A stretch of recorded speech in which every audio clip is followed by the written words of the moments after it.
우리는 주님의 이름으로 승리하게 하셨고 우리가 이 땅에서 고난을 받을지라도 마지막에 주님이 오실 때 우리는 승리의 찬양을 성도들과 함께 부를 것을 믿습니다.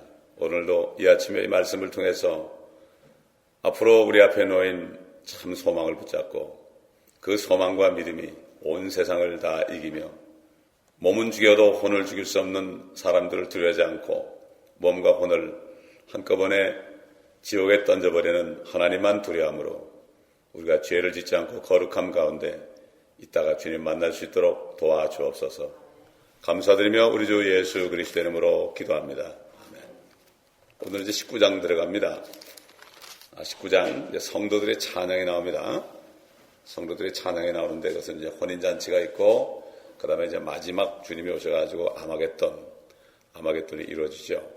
근데 지금 아마겟돈 전쟁에 대해서는 이미 우리가 16장 16절 17절 여기에서도 우리가 보았고 11장 15절에서도 보았고 14장 20절에서도 그 아마겟돈 전쟁이 좀 묘사가 됐습니다. 그래서 이제 19장에 주님이 재림하실 때 그때 이제 또 한 번 이루어지는 거죠. 사복음, 초림 때도 사복음, 재림 때도 4번 아마겟돈 전쟁. 초림 때는 주님이 무참하게 죽었지만은 이제는 이 적그리스도를 무참하게 죽이는 큰 바벨론을 멸망케 하는 사탄을 멸망케 하는 이것이 4번에 걸쳐서 이것이 사실 우리에게 진짜 복음입니다.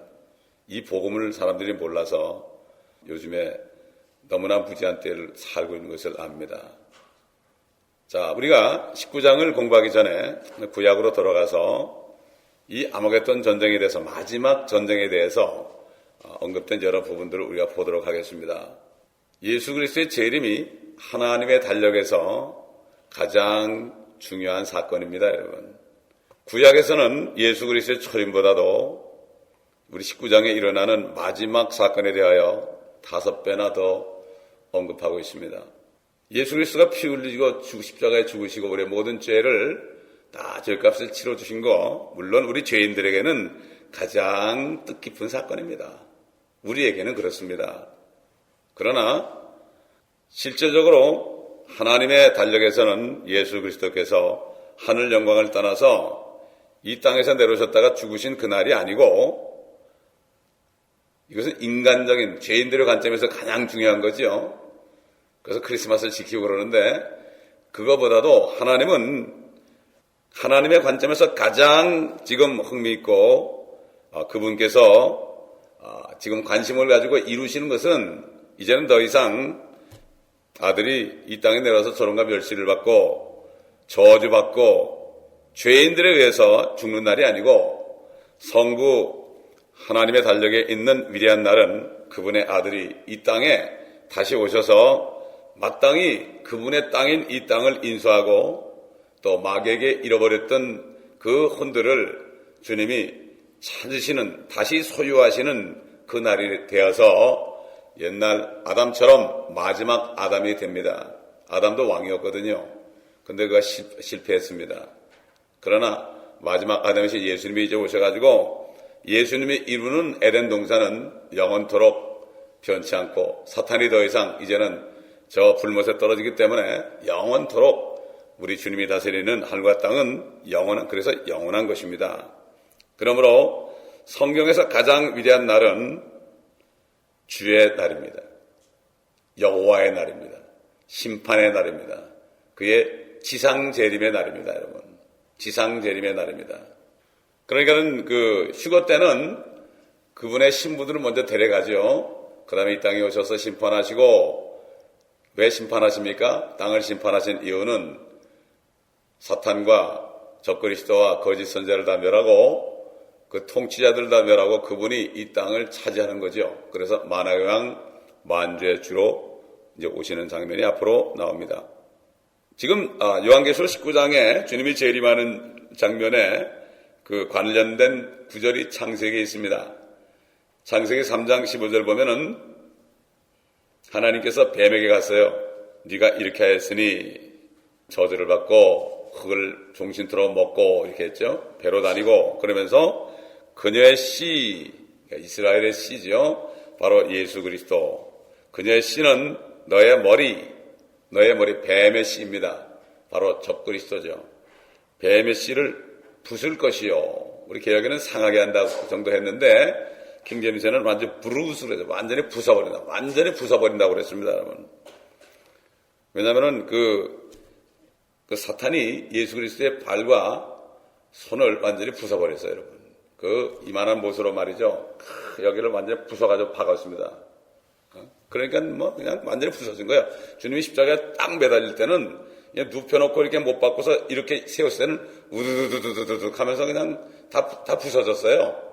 그래가지고 이 시편 22편 보면은 내가 내 뼈를 셀 수 있나이다. 아주 다 으스러졌습니다.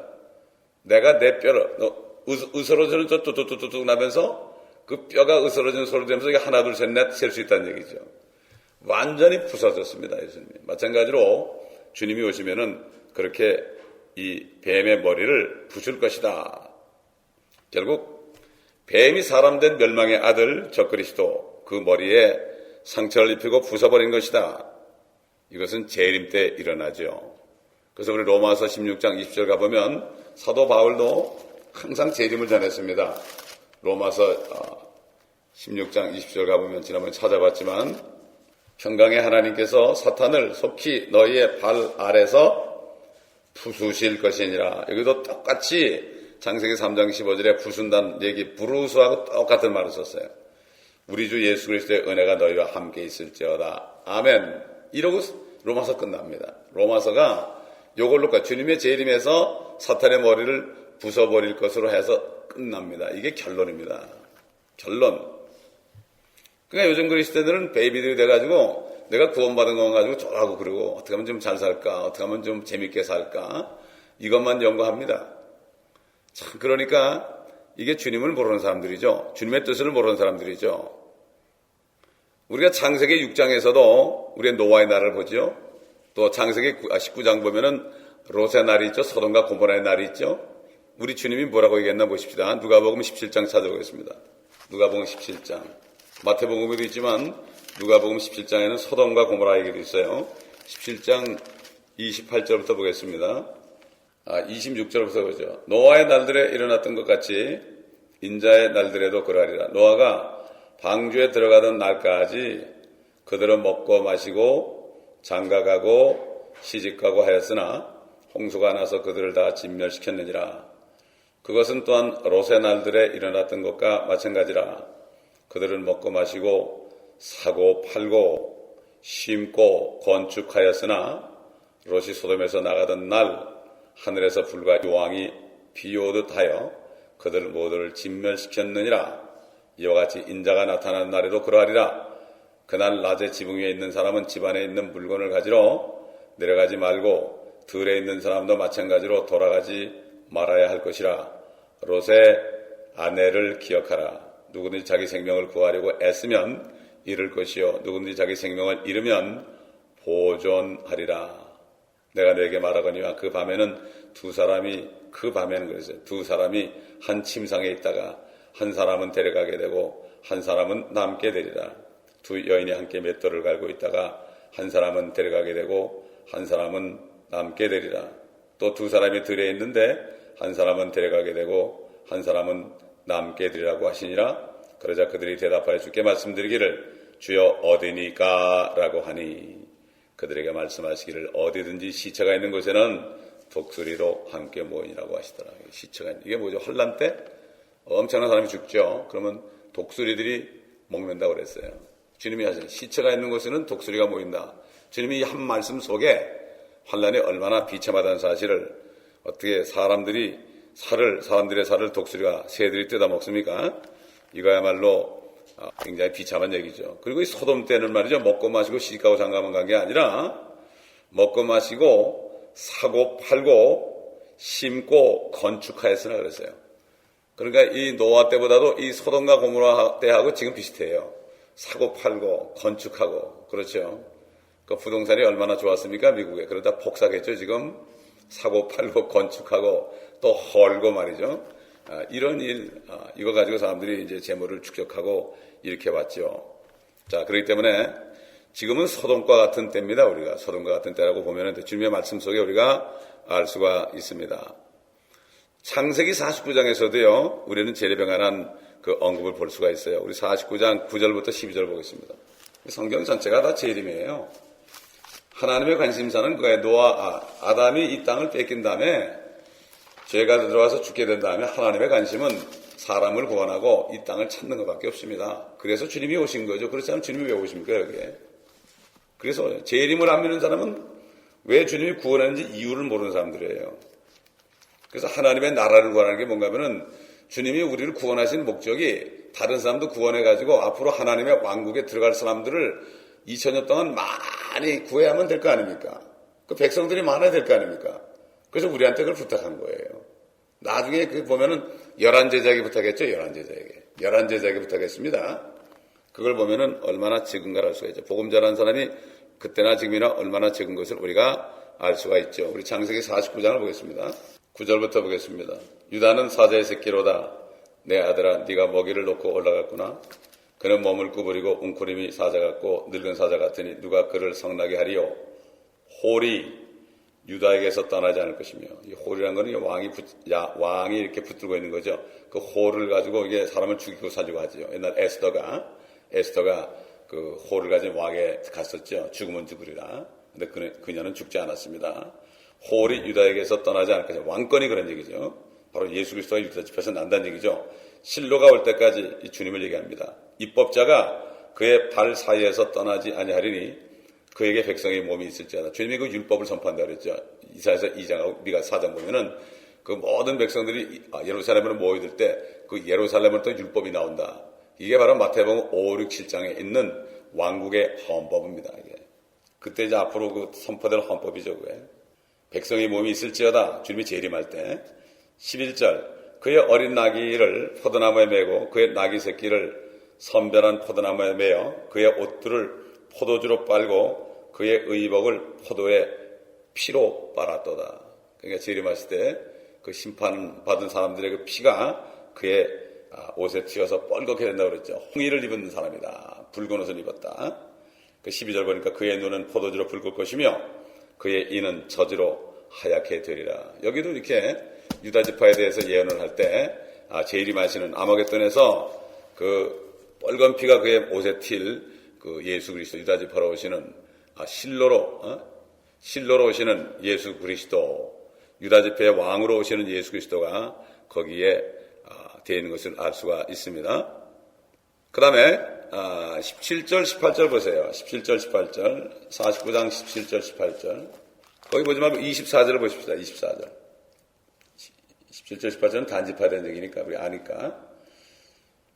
요셉의 활이 더욱 강하고 그의 손에 팔이 야곱에 능하신 하나님의 손을 통해 강해졌으니 거기에서 목자 곧 이스라엘의 돌이 나오도다. 목자 예수 그리스도죠. 돌입니다. 다니엘서 기자 보면은 돌이 사람 손도 없는 돌이 확 뛰더니 그 느부갓네살은 금신상에 발을 팍 쳐버리니까 그게 그냥 위에 머리 부분부터 완전히 사그러져 가지고 그게 바람에 날려가 버리고 그 신상을 친 돌이 온 땅에 태산을 이루었다. 바로 돌이 예수 그리스도. 그래서 태산 이루는 건 뭔가 하면은 그분의 백성들과 그분의 자녀들이 신부들이 온 땅을 차지할 것이다. 이것을 여기에서 말씀하고 있죠. 이스라엘의 돌이 나오는도다. 그러니까 이렇게 구약에서 그리스도의 재림을 나타내는 구절들이 엄청나게 많습니다. 여러분 적어보세요. 출애굽기 4장에서 10장까지 우리 잘 알듯이 10가지 재앙이 나오죠. 파라오는 바로 적그리스도의 모형이거든요. 안 보냅니다. 유대인들을. 결국 10가지 재앙, 10번째 재앙을 겪은 다음에 할 수 없이 보냈죠. 그러다 15장 1절로 19절 보면은 그들이 따라오다가 어떻게 됐습니까? 홍해에서 완전히 한 명도 남기지 않고 그 파라오와 군대들이 몰살을 당했죠. 몰살. 이것도 바로 주님이 재림하실 때 그 적그리스도의 군대들이 몰살당할 것을 여기에 미리 보여주고 있는 거죠. 그러니까 지금 그 홍해 바다 가면 아직도 그 바퀴들이 있지 않습니까? 하나님이 그런 걸 증거를 남겨놨죠. 또 그 다음에 이제 레위기 26장 가봐도요, 거기도 천년왕국의 축복이 있어요. 이거 찾아봅시다. 레위기 26장 1절로 12절. 성경 전체가 주님의 재림입니다. 근데 이것을 눈이 있어도 보지 못하고 귀가 있어도 듣지 못하니까 매일 은혜만 찾고 있는 거예요. 어린아이들처럼 말이죠. 자, 레위기서 26장 1절로 12절 보겠습니다. 너희는 너희에게 우상들이나 새긴 형상을 만들지 말고 너희에게 서 있는 형상도 만들지 말고 너희 땅에 어떤 돌의 형상도 세우지 말며 그것에 절하지 말지니 이는 내가 주 너의 하나님이기 때문이라. 너희는 나의 안식일들을 지키고 나의 성소를 경외하라. 나는 주니라. 너희가 내 규례들을 행하고 내 계명들을 지키고 그것들을 행하면 내가 알맞은 시기에 비를 주리니 그래는 땅은 그 소산들을 내고 들의 나무들은 그 열매를 내리라. 또 너희의 타작은 포도 수확 때까지 이를 것이며 포도 수확은 씨 뿌리는 시기까지 이르리니 너희가 음식을 배불리 먹고 너희 땅에서 안전하게 거하리라. 내가 그 땅에 평화를 주리니 너희가 누울지라도 아무도 너희를 두렵게 할 자가 없을 것이라. 내가 그 땅의 악한 짐승들을 제거할 것이요 칼이 너희의 땅을 지나가지 아니할 것이라. 너희가 너희의 원수들을 쫓으리니 그들이 너희 앞에서 칼에 쓰러질 것이라. 너희 5명이 100명을 쫓을 것이요. 그러니까 일당 20명이죠. 너희 100명이 10,000명을 도망가게 하니 일당 100입니다. 너희 10,000명이 100명이 10,000명을 도망치게 하리니 너희 원수들이 너희 앞에서 칼에 쓰러질 것이라. 내가 너희를 존중하며 다산하게 하고 번성하게 하며 아담에게 줬던 약속 노아에게 줬던 것 똑같죠. 너희와 더불어 내 언약을 세우리라. 너희는 묵은 곡식을 먹다가 새 곡식 때문에 묵은 곡식을 치우게 되리라. 내가 내 성막을 너희 가운데 세우리니 내 혼이 너희를 싫어하지 않을 것이며 내가 너희 가운데서 행하여 너희 하나님이 되고 너희는 내 백성이 되리라. 나는 너희를 이집트 땅에서 데리고 나와 너희로 그들의 종이 되지 않게 한 주 너희 하나님이니라. 내가 너희 멍에의 줄들을 끊어서 너희로 똑바로 가게 하였느니라. 이런 일이 일어나는 적이 없죠. 이건 천년왕국에 일어날 일입니다. 전부 예언입니다. 구약은 다 예언이라고 보시면 돼요. 창세기부터 그렇습니다. 그래서 옛날에 요한계시록을 강의하고 바로 창세기로 들어갔어요. 창세기 출애굽기를 강의했습니다. 그리고 시편으로 넘어가. 창세기 출애굽기 하다 보니까 민수기, 레위기, 민수기, 신명기가 다 커버가 되더라고요. 거기 다 관련된 구절이 많으니까 다 커버돼서 시편으로 넘어갔죠. 119편까지 그때 강의를 한 적이 있습니다. 거기도 보니까 사이트 보니까 사람들이 많이 들어왔더라고요. 그 다음에 여러분 민수기에도 보면 말이죠. 21장부터 24장까지는 재림에 관한 장면입니다. 여러분 24장 한번 찾아볼까요? 민수기 24장 15절로 19절. 이게 재림에 관한 거기 때문에 찾아보는 겁니다. 우리가 민수기 24장 15절부터 보겠습니다. 이게 메시아 왕국 천년왕국에 대한 얘기예요. 그리고 그가 그의 비유를 지어 말하기를 부올의 아들 발람이 말하며 눈을 뜬 자가 말하였나니 하나님의 말씀들을 들은 자, 지극히 높으신 분의 지식을 안 자, 전능하신 분의 환상을 본 자, 무아지경에 빠졌으나 자기 눈을 뜬 자가 말하였도다. 내가 그를 볼 것이나 지금이 아니며 내가 그를 바라볼 것이나 가깝지 않도다. 한 별이 야곱에게서 나올 것이며.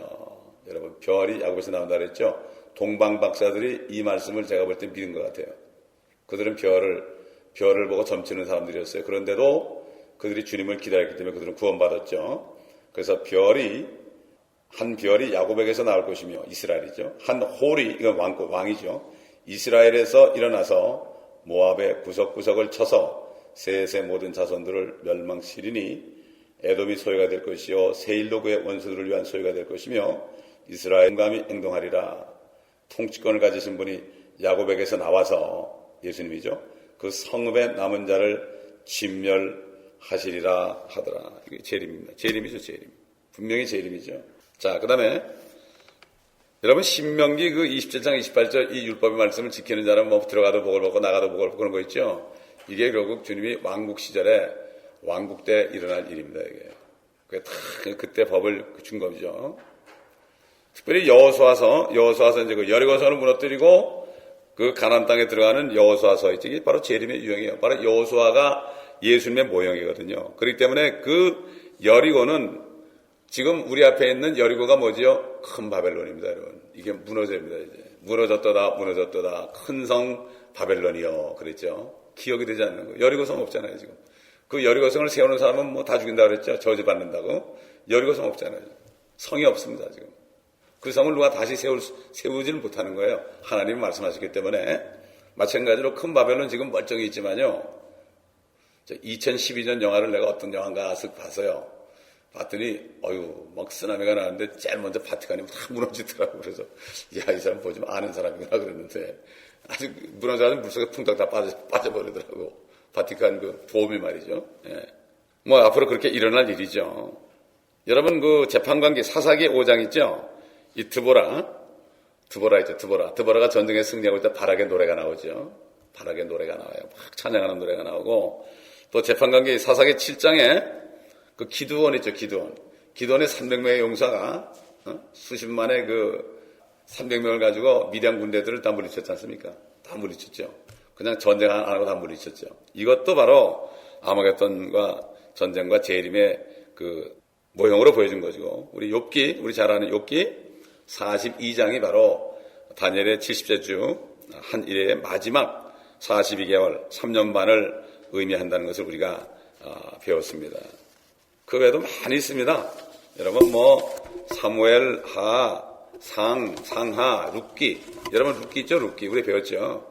룻기도 그게 바로 재림의 그러한 모형이 나오고, 시편에는 말할 수 없습니다. 시편에는 그 휴거와 환난과 재림으로 가득 차 있습니다. 시편이 다윗이나 아삽이나 모세를 통해서 성령께서 미리 다 예언하신 거예요. 다 예언입니다. 시편이 예언입니다. 이사야서는 물론이고요, 예레미야서 물론이고요. 특별히 예레미야 애가는 그 정말 마지막 환난 때 일어난 일이 거기 있죠. 에스겔, 다니엘, 요엘서, 스가랴서, 호세아서, 또 우리 주님이 마태복음 24장에 또 말씀하셨죠. 마가복음 13장, 누가복음 21장, 또 17장, 요한복음 14장의 반 정도가 이게 다 주님의 재림. 그러니까 결국은 주님의 재림을 빼면 말이죠, 별로 없습니다, 사실. 근데 사람들은 주님의 재림만 빼고 요만한 걸 붙잡고 기초만 가지고 있어요. 그리고 내가 많이 안다고 그래요. 여러분 한번 히브리서 보겠습니다. 히브리서 6장. 주님의 재림에 대한 말씀을 모르는 사람은 안다고 그러지만 하나도 모르는 거 마찬가지예요. 앞으로 될 일을 모르면 뭐합니까? 성령께서 오시면 모든 진리로 인도하시고 우리 앞에 일어날 일들, 장래 일들을 가르쳐 준다 그랬잖아요. 그게 재림이죠. 우리 앞에 있는 게 뭐가 있습니까? 다른 거 없지 않습니까? 6장 2절을 보면은, 그러므로 우리가 그리스도에 대한 교리의 기초를 떠나 그랬어요. 기초를 떠나 온 사람을 향해 나아가리니. 자, 기초가 뭔가 보세요. 죽은 행실들에서 회개함과 하나님을 향한 믿음과 침례들과 안수함과 죽은 자들의 부활과 영원한 심판에 관한 교리의 기초를 다시 놓지 말지니라. 이게 다 기초란 얘기예요. 기초. 주님의 재림 천연왕국. 그렇죠? 이 요한계시록을 빼게 되면 전부가 다 이것은 바로 기초다. 그래서 사도 바울이 너희가 젖만 먹는 사람들이 되었다. 이 모든 것들은 다 기초입니다. 재림 빼면 사람이 거듭나고 구원받고 속죄받고 기도하고 믿음을 지키고 침례받고 이런 거 다 이게 기초입니다. 우리가 첫 번째 배워야 할 것은 예수 그리스도의 재림과 천년왕국입니다. 이것을 통해서 이스라엘이 회복이 되고 적그리스도 그리고 그의 신부교회인 로마교회가 어떻게 망하는가, 이것을 보게 되어 있습니다. 자, 우리 이제 19장 1절부터 보겠습니다. 19장 1절과 2절을 한번 읽어보겠습니다. 이 일들 후에 내가 들으니 하늘에서 많은 사람의 큰 음성이 있어 말하기를 할렐루야, 구원과 영광과 존귀와 권세가 주 우리 하나님께 있도다. 이는 그분의 심판이 참되고 의롭기 때문이며 또 그분께서 그녀의 음행으로 땅을 타락케 한 그 큰 창녀를, 로마교회죠, 심판하셔서 그의 종들의 피를 그녀의 손에서 갚아주셨기 때문이라고 하더라. 할렐루야. 히브리 말이죠. 할렐루하고 야 이렇게 되는 거죠. 할렐루, 이거는 프레이즈로, 프레이즈라는 얘기예요. 찬양하라 이거예요. 너희는 찬양하라. 너희는 주를 찬양하라. 야는 야훼, 여호와죠. 너희는 주 여호와를 찬양하라. 이게 할렐루야, 그럴 때 찬양하라 이런 얘기입니다. 이게 이 인사가 좋은 거죠. 우리는 항상 찬양해야죠. 사도행전 26장 16절에 14절에도 그 주님께서 바울에게 나타나실 때 얘기한 것을 히브리 말로 이렇게 얘기했다고 그랬어요. 걱정할 거 없어요. 우리가 지금 히브리 말 잘 몰라도요, 그때 되면 언어를 만드신 분이 우리 함께 계시는 무슨 상관입니까? 그렇지 않습니까, 여러분? 이 땅에서도 언어를 빨리 배우려면 어떻게 해야 돼요? 그 언어 하는 사람과 같이 살면 돼요. 우린 같이 살 건데 아무 걱정 없죠. 무슨 말이 필요가 없습니다, 그때는 사실. 자, 19장 3절 보겠습니다. 또 그들이 다시 말하기를 할렐루야라고 하니 그녀의 연기가 영원 무궁토록 올라가더라. 영원 무궁토록. 여러분 14장 11절 한번 보세요. 14장 11절. 그 고통의 연기가 영원 무궁토록 올라가리라. 그 짐승과 그의 형상에게 경배하고 그의 이름이 표를 받는 자는 누구든지 밤낮 쉼을 얻지 못하리라. 여기 보게 되면 결국은 이 로마 교회가 로마 가톨릭이 적그리스도와 사탄과 분명히 관계가 있는 것을 다시 한번 우리가 지금 3절을 통해서 알 수가 있습니다. 자, 4절 보겠습니다. 19장 4절. 그때 24 장로와 4 짐승이 엎드려 보호자에 앉으신 하나님께 경배드리며 말하기를 아멘 할렐루야라고 하니 또다시 계시록 4장에 요한이 올라가자마자 본 광경이 또 나옵니다. 하늘 보좌죠. 하나님의 보좌와 24장로들이 여전히 지금도 금멸관을 하나님께 드리며 경배드리고 있다는 사실. 24장로, 유대인과 이방인, 그렇죠. 유대 12지파와 이방인 12사도, 이렇게 12사도와 12지파를 대표하는 24장로들이 지금도 그렇게 하고 있다는 사실을 우리가 알 수가 있습니다. 5절에 보니까 그 보좌에서 음성이 나서 말하기를 너희 모든 그분의 종과 작은 자나 큰 자나 그분을 두려워하는 너희는 우리 하나님을 찬양하라고 하더라. 우리 하나님. 되게 우리 그럴 때는요. 우리 주님 가르친 기도할 때 뭐라 그러죠? 하늘에 계신 우리 아버지요 그러죠. 이것을 가르칠 때 주님께서는 유대인들에게 얘기한 거예요. 이게. 유대인들은 민족적으로 다스립니다. 그러나 우리는 하나님은 뭐라 불러요? 아바 아버지. 물론 우리 아버지라 부를 수도 있죠. 그러나 유대인들은 나의 하나님 그러지 않고 우리 하나님 꼭 그랬어요. 우리 하나님, 민족적인 하나님 이렇게 했죠. 왜냐하면 그들은 하나님 아버지의 신부이기 때문에 그랬죠. 그래서 이 표현만을 볼 때는 항상 이스라엘에게 해당됩니다. 그래서 사실 주님이 가르친 기도는 하늘에서 땅에 뜻이 이룬 것처럼 이 땅에서 이루어지다 했죠. 이 땅에 주님의 왕국이 이루어지는 이것은 첫째는 유대인입니다. 이스라엘이 회복되는 게 바로 이 땅에 왕국이 이루어지는 거예요. 그런데 이스라엘 회복을 가르치는 사람들이 있는데 어느 교회에서 그 사람들은 천연왕국을 또 안 믿어 이상하게. 그럼 이스라엘이 뭐 회복돼서 어떻게 되겠다는 얘기 모르겠어요. 그럼 계속해서 그러면 뭐 거기에 테러받고 그렇게 산단 말입니까 여러분? 백성들이 다 돌아가서 거기 그러지 않아도 지금 500만인데 다 돌아가면 어떻게 다 살 겁니까 거기? 그 땅을 다 차지해야죠. 팔레스타인 땅을 다 차지해야죠. 그러니까 천연왕국을 부인하는 사람은 이스라엘 회복을 안 믿는 사람이에요. 이스라엘 회복이 뭔지도 모르는 사람이에요. 어떤 분이 이스라엘 회복이라고 해가지고 나를 초청해가지고 꼭 오라고 그러더라고요. 가보니까 엉뚱한 소리 하더라고요. 이스라엘 회복하고 천연왕국하고 상관이 없어요. 주님이 오시는 건 상관이 없어요. 참 이상하죠. 난 그게 이해가 안 가요. 아니 일단 주님 믿고 거듭나면 주님 오시는 거 외에는 소망이 없는데 뭘 소망이 이렇게 있는지. 병원을 지어야 된다고 1억 불을 헌금해야 된다고 이게 도대체 뭘 하는지 모르고 병원을 왜 짓는 거예요? 그건 다른 사람이 짓는 거예요. 병원은 목사가 짓는 게 아닙니다. 병원은 사업가들이 짓는 거예요. 목사들 다니면서 병원 짓는다고 헌금해달라고 이건 완전히 거지 동작하는 거죠.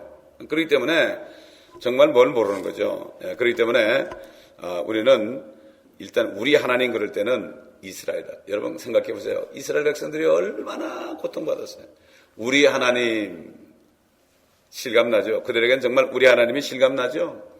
주님이 가르친 기도는 첫째는 유대인입니다. 여러분. 그래서 왕국과 권세와 영광이 아버지께 영원히 있사옵나이다. 이스라엘 민족들이 이 땅에 살 민족들이 그 왕국이 어디에요? 이 땅에 임하잖아요. 그렇기 때문에 주님 가르친 기도는 1차적으로 교리적으로는 이스라엘 사람들에게 주신 거예요. 영적으로 우리에게 적용이 되죠. 우리도 하늘 뜻처럼 이 땅에 이루어진 건 뭐예요? 우리는 주님과 함께 내려와서 주님과 함께 통치하는 뜻이 이루어지는 거예요. 우리는 그 이루어지는 내용이 다릅니다. 이스라엘과 우리 하나님의 교회와는 그 내용이 다릅니다. 이걸 우리가 분명히 구분해서 알아야 되는 거죠. 자, 우리 한번 사도행전 2장 39절 보겠습니다. 사도행전 2장 39절. 이 약속은 너희와 너희 자녀에게 한 것이며, 이거는 유대인들밖에 없습니다. 오순절날은 유대인밖에 없어요. 이방인이 한 사람도 없습니다. 이 약속은 너희와 너희 자녀에게 한 것이며, 또한 먼 곳에 있는 모든 사람, 즉 우리 하나님께서 부르실 모든 사람에게 하신 것이라. 물론 거기 뒤에는 우리도 포함되죠. 1차는 너희와 너희 자녀는 이스라엘 사람들입니다. 그래서 그리스도의 복음, 예수 그리스도를 믿기만 하면은 구원을 받는 하나님의 능력이 되는 그리스도의 복음이 첫째는 유대인에게요, 둘째는 헬라인에게로다. 그리고 그리스도의 복음 그럴 때는 메시아의 복음이죠. 은혜의 복음, 평화의 복음 뭐 이런 게 아니고 그리스도의 복음 그럴 때는 그리스도가 이 땅에 내려오셔서 통치하는 이 땅을 회복하는 그런 관점에서 볼 때 그리스도의 복음이 되는 거예요. 그분을 빌어야 되는 거죠. 그분을 빌어야 되는 거죠. 그래서 이제는 보면 여기 이제 성도들의 완전히 찬양이 있는 거예요. 왜 있습니까? 이제는 남은 게 뭐죠? 어린 양의 혼인식과 마지막으로 혼인식이 끝나고 신부들과 함께 이 땅에 내려가는, 그러니까 아마겟돈 전쟁이 또 한 부분이 마지막 장면이 있는데 이미 3번 있었죠. 근데 그것이 이제 19장에 자세하게 어떻게 이렇게 일어나는가, 하늘이 열리고 내려오니까 일어난다, 이렇게 대해서 자세하게 설명하는 것을 우리가 알아야 됩니다. 그래서 다음 시간에는 어린 양의 혼인식과 영광 중에 오시는 예수 그리스도의 재림에 대해서 우리가 살펴보면서 소망을 붙이는 시간이 되겠습니다. 기도하겠습니다. 아버지 하나님 감사합니다. 참 우리에게 이제는 소망의 말씀이 계속해서 펼쳐짐을 감사합니다. 이 소망의 말씀을 우리가 붙잡고 이 말씀을 믿음으로 이 땅에서 조금도 낙심하지 않고 환난을 당하고 어려움을 당해도 우리는 이미 승리한 자들로서, 이미 예수 안에 승리한 자들로서, 그리고 마귀는 이미 심판을 받은 자이기 때문에 어떤 일이 있어도 아버지 하나님 어려운 일 후에 축복이 오는 것을 깨닫고 감사하며 기뻐하며 합력하여 선을 이루신 주님을 찬양하는 우리 모두가 될 때에 다시 오실 주님의 마음을, 우리 안에 계시는 주님의 마음을 흡족하게 하여 그 주님이 기뻐하시는 그 주님의 기쁨이 우리 안에 기쁨이 되어 다른 사람들에게 흘려 넘칠 때에 아버지 하나님 어려운 가운데 우리가 기뻐하는 모습을 보고 우리 안에 계시는 예수 그리스도를 저들이 보게 하여 주옵소서. 감사드리며 예수 그리스도의 이름으로 기도하옵나이다. 아멘.